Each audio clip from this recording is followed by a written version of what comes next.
तो तृप्ति डिमरी के मेरे महबूब सॉन्ग का वल्गर स्टेप बहुत ही ज्यादा कंट्रोवर्सी का शिकार होता जा रहा है, और हो भी क्यों ना, क्योंकि उसका स्टेप ही थोड़ा तड़पना तो बनता है, जिसको देख के यही लग रहा है कि उनसे जानबूझ के ये सब करवाया जा रहा है ताकि उनकी अच्छी खासी इमेज की धज्जियां उड़ाई जा सके। भाई मैं डांस सॉन्ग के अगेंस्ट नहीं हूँ। इनफैक्ट मुंजिया मूवी में जो अभी तरस सॉन्ग आया था, फिर स्त्री 2 में जो आज की रात सॉन्ग आया था, वो मुझे बहुत ही ज्यादा अच्छे लगे थे। लेकिन यहाँ बात हो रही है अतः वल्गर स्टेप की, जो कि मेरे महबूब सॉन्ग में दिखाया गया। तो आइए उसी के बारे में थोड़ा सा बात कर लेते हैं। अब बहुत से लोग होंगे जो चाहते होंगे कि वो ऐसा ना करे, लेकिन ये बहुत से लोग एक्चुअली में वही लोग हैं जो चाहते हैं कि वो ऐसा ही करे। तू समझा नहीं, तू समझा नहीं।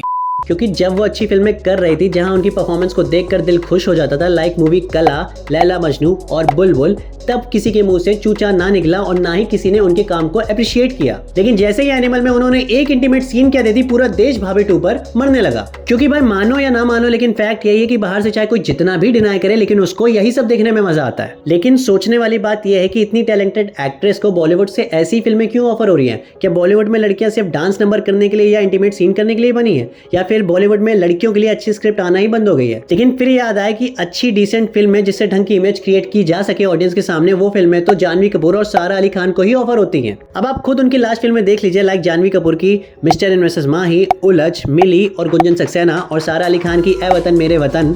अब क्या ये फिल्में तृप्ति डिमरी, शार्वरी वाघ या प्रतिभा रांता जैसी टैलेंटेड एक्टर्स को ऑफर नहीं हो सकती थी? बिल्कुल हो सकती थी। लेकिन अगर आउटसाइडर्स का ज्यादा बोलबाला हो गया भैया, तो सदियों से जो नेपोकट की दास्तां चली आ रही है वो खत्म नहीं हो जाएगी। अरे बाप रे, ये तो धोती खोल रहा है।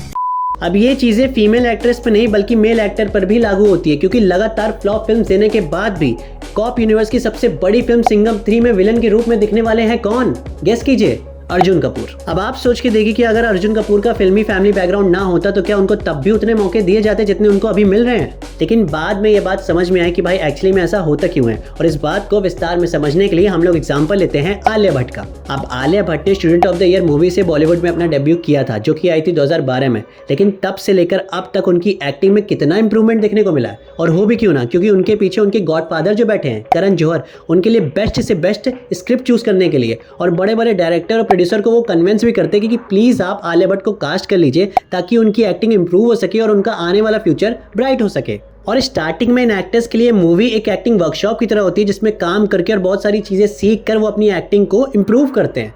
अब जो उससे खुद को निखार लेते हैं उसके बारे न्यारे हो जाते हैं, और जो नहीं निखार पाते उसका हाल तो हम सब जानते ही हैं। फॉर एग्जांपल सोनम कपूर और अर्जुन कपूर। लेकिन थोड़ी इरिटेशन तब होती है कि जब एक के बाद एक फ्लॉप फिल्म देने के बाद भी अच्छी स्क्रिप्ट उन एक्टर्स को ऑफर होती हैं जो उसको बिल्कुल भी डिजर्व नहीं करते। और एक रीजन इसका ये भी है कि जब कोई अच्छा एक्टर अच्छी फिल्म के थ्रू अपने टैलेंट को प्रूव करने का प्रयास करता है तो हम लोग उसको नजरअंदाज कर देते हैं। और इसका सबसे बड़ा एग्जाम्पल है तृप्ति डिमरी। क्योंकि भैया सच ये है कि तृप्ति जब अच्छी फिल्में कर रही थी तब उनको किसी ने भी बिल्कुल घास नहीं डाली, और जब उन्होंने ये सब करना स्टार्ट किया तो भैया उनको अटेंशन पे अटेंशन मिलने लगी। और ऐसे में जो मैंने स्टार्टिंग में भी बोला था कि जिन भी लोगों को लग रहा है कि वो एक आउटसाइडर है इसलिए उनसे जानबूझ के ये सब करवाया जा रहा है ताकि उनकी इमेज खराब की जा सके, तो भैया द फैक्ट इज दैट कि तृप्ति डिमरी कोई दूध पीती बच्ची नहीं है। उनको पता है वो क्या कर रही है और क्या नहीं कर रही है, और कोई भी प्रोडक्शन हाउस या कोई भी उनको फोर्सफुली इस तरह के रोल्स ऑफर नहीं कर रहा है, वो सब अपनी मर्जी से कर रही है। और फिर वो अच्छे रोल्स की डिमांड कर भी नहीं सकती, क्योंकि फिर कहने वाली बात यही आ जाएगी कि आपको स्टार्टिंग में ही अच्छे रोल्स ऑफर हुए थे, लेकिन क्या हुआ? कुछ रिस्पॉन्स नहीं मिला ना।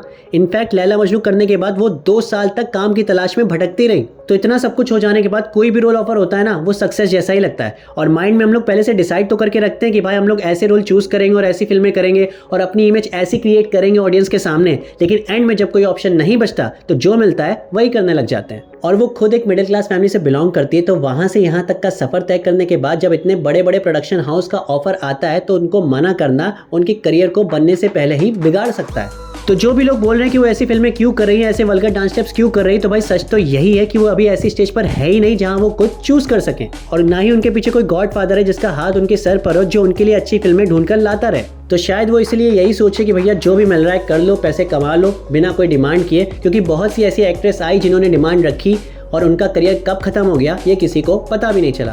क्योंकि अगर ऐसा नहीं हुआ तो सपोज अगर उन्हें अच्छी स्क्रिप्ट वाली फिल्में कर ली तो इसकी क्या गारंटी कि लोग उसको देखने चाहेंगे और उनके काम को अप्रिशिएट करेंगे? क्योंकि अगर ऐसा होना होता तो अब तक का हो चुका होता। क्योंकि भाई सच तो यही है कि वो फेमस ही एनिमल के बाद हुई हैं और अभी की ऑडियंस की यही डिमांड है। क्योंकि भाई इंडस्ट्री को तो वैसे भी पैसे से ही मतलब है, तो जिस चीज की लोग डिमांड करेंगे इंडस्ट्री वही दिखाएगी। तो इसके लिए हम लोग इंडस्ट्री या तृप्ति डिमरी को ब्लेम नहीं कर सकते। अगर ब्लेम करना ही है तो खुद को करो और वादा करो कि आज के बाद कोई भी अच्छी फिल्म फिल्म देखोगे या किसी भी एक्टर की अच्छी परफॉर्मेंस देखोगे तो उसके काम को अप्रिशिएट करोगे, ना कि नज़रअंदाज करोगे। खैर ये तो थे मेरे थॉट्स। अब आपके थॉट्स क्या हैं प्लीज़ मुझे कमेंट करके ज़रूर बताएगा। बाकी मिलते हैं अगली वीडियो में। Till then bye bye and take care.